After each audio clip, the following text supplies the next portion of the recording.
It is the morning of the 24th, and Evan and I are hunting out of a redneck blind overlooking a power line. We got acorns, and on this side we've got a bunch of cedars, so cover and acorns. It's going to be a good morning. It's cold, colder than it's been a few days, and clear. And a north wind blowing down the power line. Thankfully, we're in a redneck blind, which is going to keep most of our scent in, so I'm ready to hunt. During the summer of 2022, we sowed the northern portion of the proving grounds. Now, I've had a lot of questions why. To tell you the truth, the habitat was in pretty good shape on the northern portion, but the southern portion, it was raw and mainly untouched. I'm a type of guy that wants to be doing and seeing progress versus setting back and just enjoying previous work. I realized this was like starting over, but based on 33 years of experience and a lot of trial and error, I believed I could improve the habitat much quicker than it took me to develop the proving grounds and incorporate more of that knowledge into the plan. One of my first projects, one that I knew would make a big impact right off the bat, was having a contractor fell about 200 acres of cedar trees. The native forbs resulting from such action can really provide a lot of high-quality forage throughout the growing season, and native grasses and the structure of some of those forbs provide high-quality cover year-round, including the winter. We also established a couple of new food plots on the flatter areas.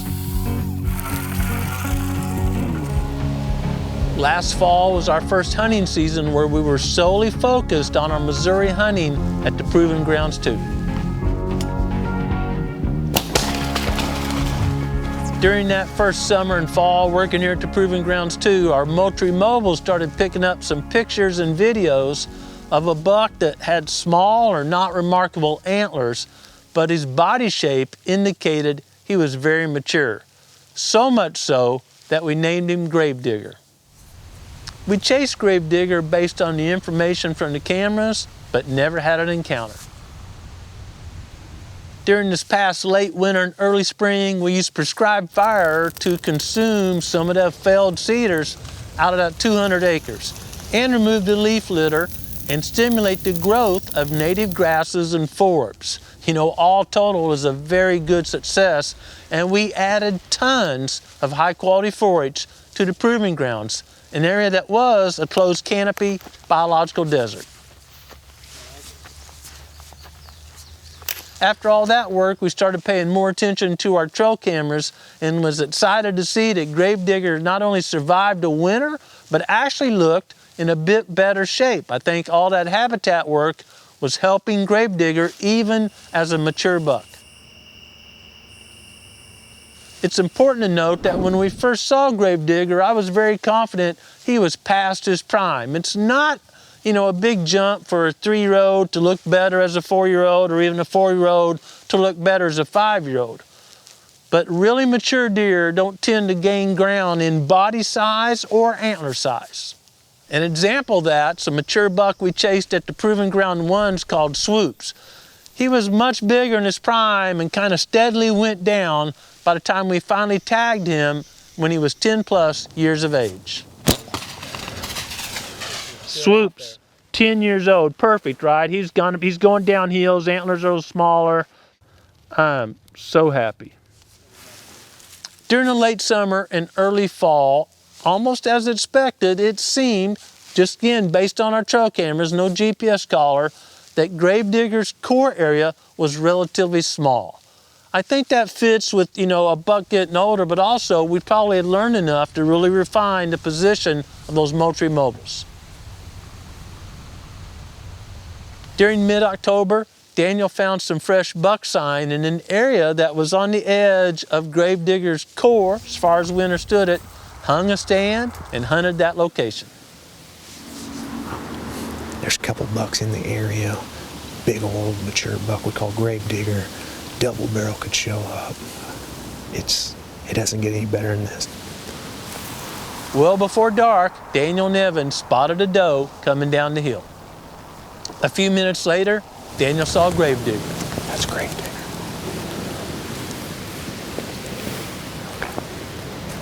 Unfortunately, the doe and Gravedigger headed north to that native habitat we'd established. Went in there looking for a buck, mature buck, and when you know it, old Gravedigger. He doesn't have much for antlers because he's probably on that downhill on antler development, but man, what a hunt. Those type of travel corridors are excellent hunting locations during the pre-rut, but as the peak of the rut nears, or during the peak of the rut, we prefer to hunt much closer to cover. Bucks are going to be cruising in or on the downwind side of that cover looking for receptive does, because receptive does are getting pestered by so many bucks. They often seem to go to very heavy cover and try to keep the bucks at bay. Growing Deer is brought to you by Bass Pro Shops and Cabela's. Also by Green Cover Food Plots, Winchester, Moultrie Mobile, Fleet Outdoor Apparel, Morel Targets, Fourth Arrow, Scorpion Venom Archery, Case IH Tractors, Ward Laboratories, Burris Optics, G5 Broadheads, Prime Bows, and Redneck Hunting Blinds.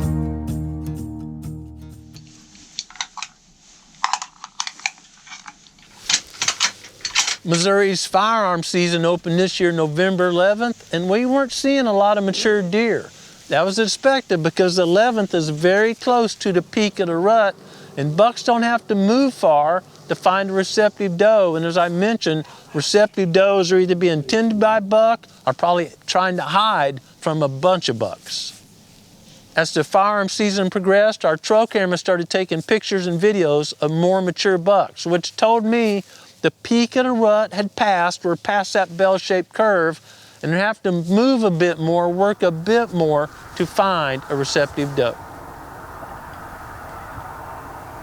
During the morning of November 19th, I decided to hunt a redneck blind we'd positioned last summer on a power line right-of-way that gave us a good view on one edge where we'd cut a bunch of cedars. Of course, we burned that. There's some native grasses and forbs in there, but still a lot of post oaks. Post oaks are pretty fire resistant. We were looking to create a oak savanna.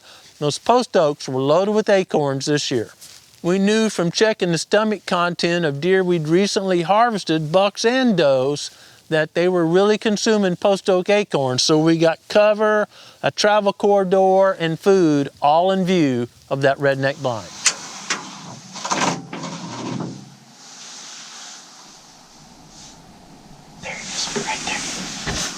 It was early in that hunt when a 5-year-old buck, a big buck we called double barrel, crossed behind where I was looking, crossed that right away, and went into the timber eating acorns.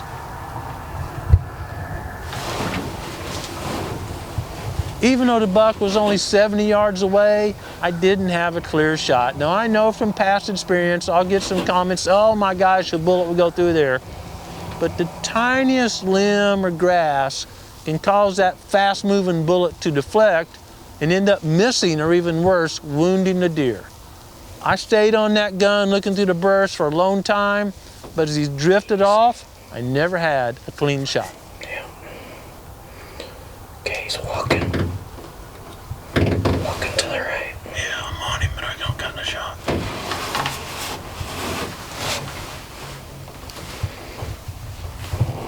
I lost him. The following evening, November 20th, Gravedigger walked in front of one of our cameras in a high-dale food plot not that far from the redneck blind.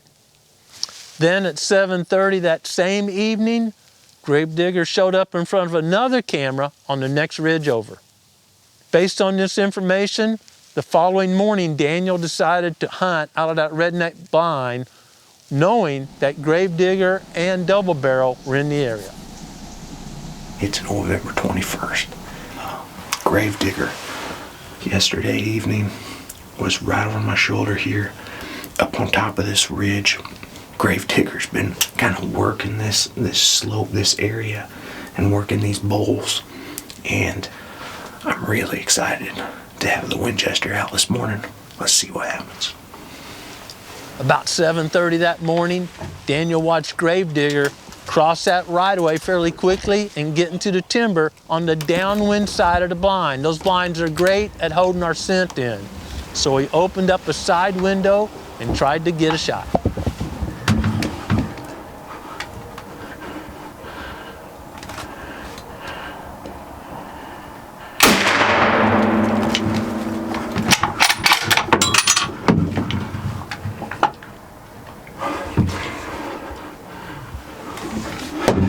In the rush and excitement of getting the hunter and the cameraman turned around and opening up a window without spooking a mature buck, Daniel didn't zoom the scope back out. It still was pretty tight, looking down the longer side of the power line, and of course that creates a smaller field of view. Daniel got the crosshairs lined up. I remember him telling me he'd picked out the exact hair he was aiming at, pulled the trigger, and watched something blow up right in front of him. There was a limb with that tight field of view that wasn't showing up in the scope. And I understand, but if he'd had time and zoomed that scope back out to 3 power or something, that larger field of view, he'd have probably seen that limb and could have adjusted his aim. Oh, it's tough to get on a mature buck here in the Ozark Mountains, and that one hurt. But the great news is that limb did cause the bullet to deflect. Gravedigger clearly wasn't hit, so the beauty is the animal was not wounded. Daniel was using a 6.8 Western, a Winchester 6.8 Western. We've shared a hunt with one of our friends, actually borrowed a gun from us, the 6.8 Western, took it on an elk hunt, shot a big 6x6 elk coming into him quarter and two, and rocked that big bull, flipped it over on its back. Did we just do that? He's a giant. Give me some love.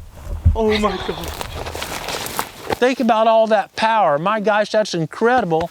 Yet that little limb caused a deflection. A lot of people think any gunshot clearly sends all the bucks to the next county, especially mature bucks, but that's clearly not the case. We've harvested does, we've showed you, and a little bit later, a mature buck comes right in. I've worked on military bases where our best are out there practicing with highly advanced weapons and watching deer a few yards downrange or off to the side of range, foraging while those bullets are going off. Deer don't necessarily associate the sound of a gun being fired with danger. Confirmation that all was well. That evening, Gravedigger showed up again in front of our moultrie a couple hundred yards north of the redneck blind. He was with a doe and looking good. And then at 9:30, we got another picture of Gravedigger using a trail, the same trail, remember the value of pinch points, that I used my prime to take another mature buck we called Big Sal recently. A few hours later, 12:30 a.m., Gravedigger's back at this same Hideo food plot that's a couple hundred yards north of the original redneck blind.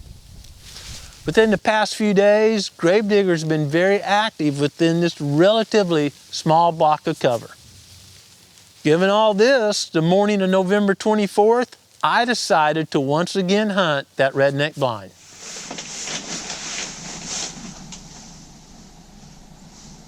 The sun was just coming over the mountain and reaching the power line when I spotted a buck coming out of cover. That may be our buck. Not much for antlers. That buck didn't have much for antlers. I need a sideways view. His tarsals are pretty stained.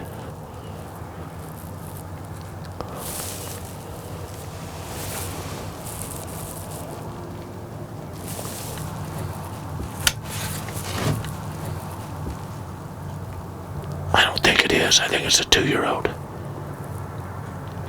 His neck breaks really high right there. He doesn't have much mass. Okay. His shoulders are big, but his neck breaks awful high. Okay. After checking this buck out thoroughly with the buroscope, I decided he was young and gave him a pass.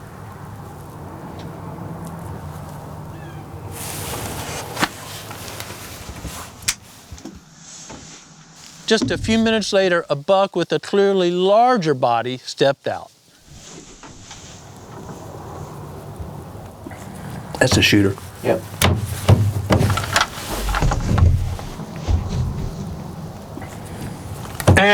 Hold on. Okay, I'm on him. Yep.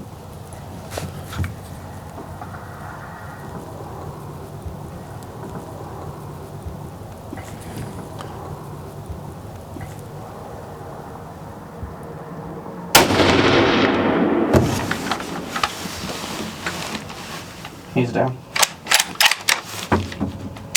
Nice shot. Yes! Yes. Yes, That's yes. Gravedigger.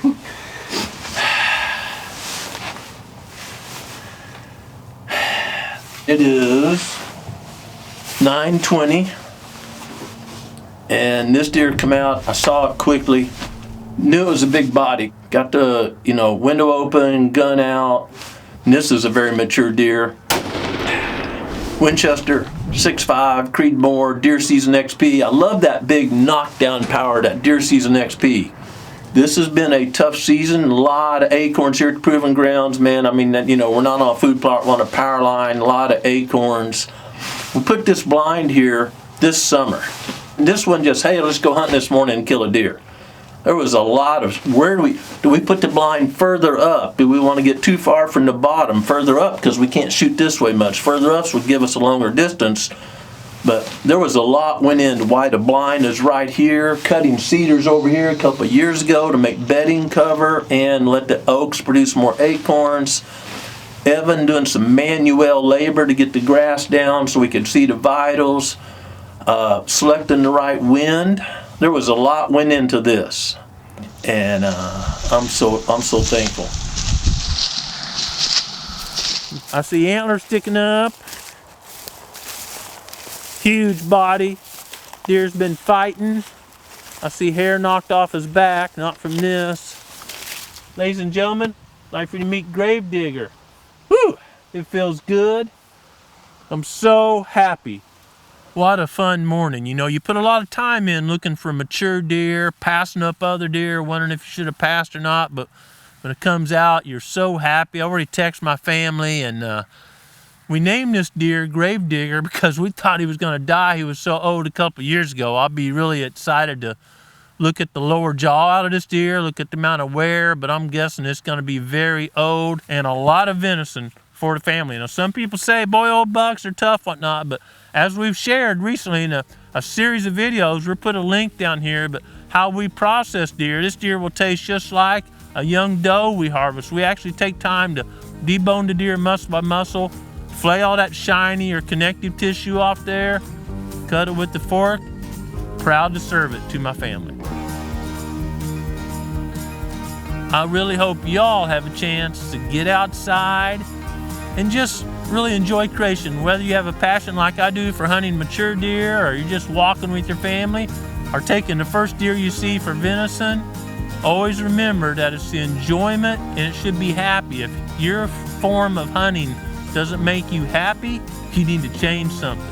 Creating the habitat and hunting improvement design, implementing that plan, positioning the blind, even down to right before season, weeding that power line to make sure we didn't, not see some grass and have a bullet deflect, was all part of making that a successful hunt.